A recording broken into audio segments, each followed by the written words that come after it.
Well, you'll recognize the name, the voice, his work. Bill Kurtis is a well-known broadcast journalist, an A&E documentary host and producer. This Saturday, he wears a different hat, coming to West Michigan to promote healthy living and eating. Several years ago, Mr. Kurtis founded Tallgrass Beef Company. Find his product at our local Meijer, and that's where we found him this Saturday. Good morning to you, Bill, for your teas. Hi. Hi. Well, good morning. Good morning. I've enjoyed your work over the years. And just before we get into your other hat you wear, I wonder if it's a cowboy hat, give me, Bill, two highlights of your broadcast career before we talk beef. Well, Chicago, local anchor for 20 years, and then CBS Morning News, 82 to 85. So I was pretty hardcore. I was correspondent out in Los Angeles for CBS News.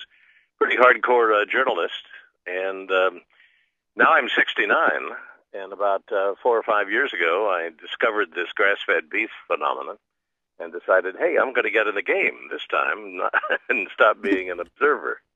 And now you're the interviewee. Yes. There you are.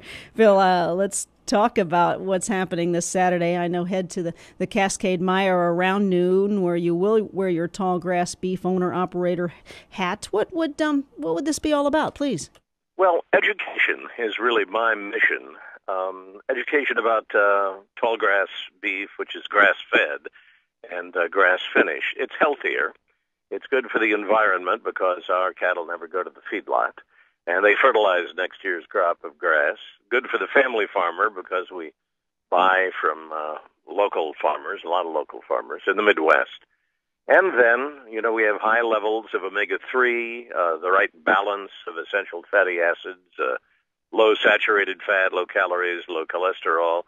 It's the beef product that is talked about by Michael Pollan and Omnivore's Dilemma and sort of the darling of this movement toward healthy food. So the problem is I have to tell people about it Sure. and not just advertise it. And once they learn and then taste it, they'll realize there's an alternative. Let's get more specifics. These cattle are grass-fed, no antibiotics, no chemicals, no hormones, no steroids. This is, in my opinion, a good thing.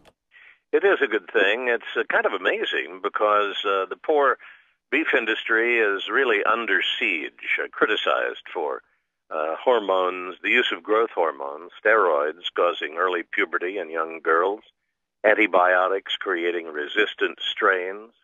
It's always a shock to people when they learn that 70% of all the antibiotics we make for ourselves in the United States go to livestock.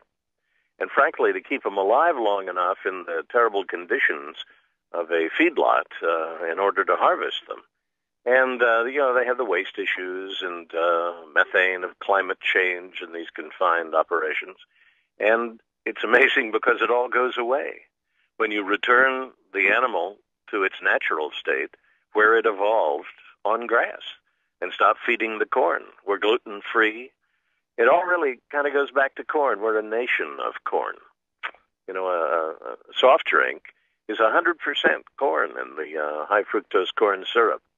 So I don't know how the beef industry is really going to climb out of its feedlot model because it seems flawed, especially when the price of cheap corn that has kept it going since the 50s has really doubled because of ethanol.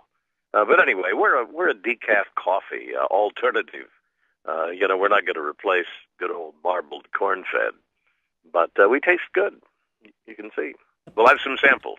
There we are, tallgrassbeef.com. I'm on your website. Again, speaking with Bill Kurtis, rancher, journalist. I forgot to add that on your resume. Conservationist and, of course, founder of Tallgrass Beef. Knowing you, again, from your Chicago work and your CBS work and seeing you this Saturday at the Cascade Meijer. What will you share with us this Saturday? Well, first of all, some samples of some tenderloin and some brisket, because the ultimate proof is in the tasting. We cook it medium rare, try to, and we recommend it cooks up faster than your regular beef because it is leaner. It doesn't leave you with a full feeling in the stomach. I say we raise beef for vegetarians. come back. It's safe. Heart doctors are now putting it on the menu again. Red meat got the bad press because of the saturated fat and the cholesterol clogging properties. Well, you can come back and use it as not as a full substitute, but as a second choice along with wild salmon, wild fish to get your omega-3s. And trying to tell my little story there. And there are so many people. This is a movement that is, just growing and growing. Organic and natural labels. Grass-fed is really the true natural.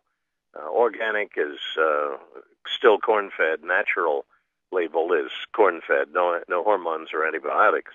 But we've kind of chosen the hardest path, which takes us longer to raise our cattle, about 24 months compared to a feedlot, 14 to 16 months. So it's like wine, I presume. There we go.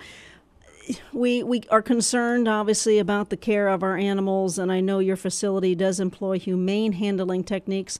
I've spoken before, shared the conversation with Dr. Temple Grandin, who, of course, this authority on humane animal handling. This is how you handle your cattle. Yes, it is.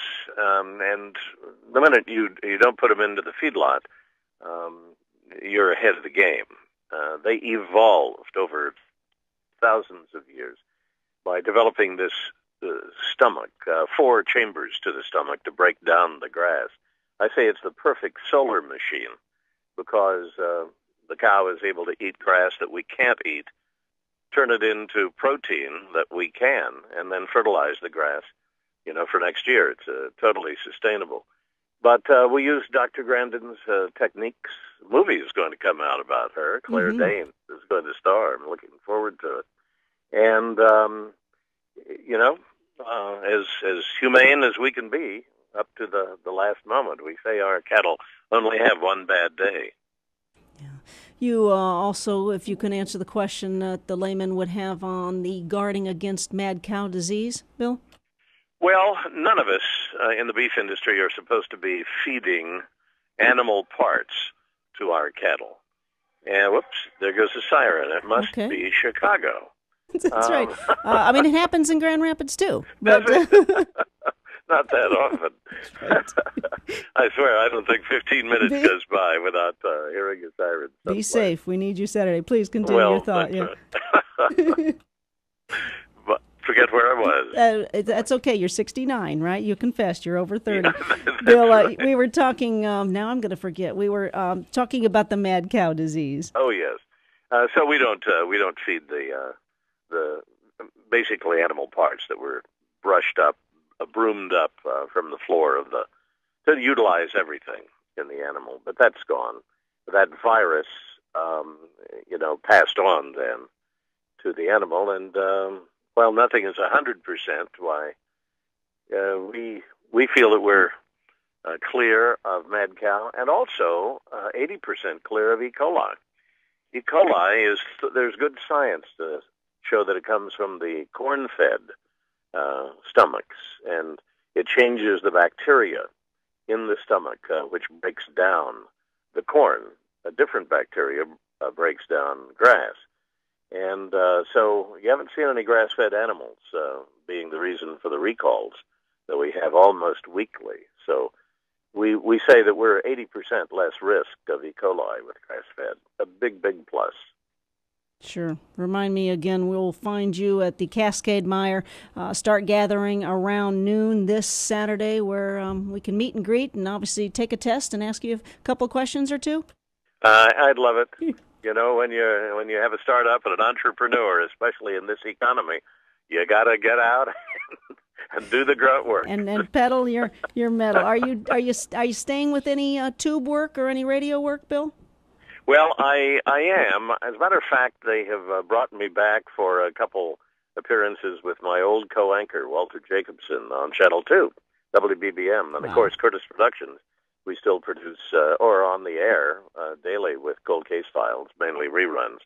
We do a series called American Greed for CNBC.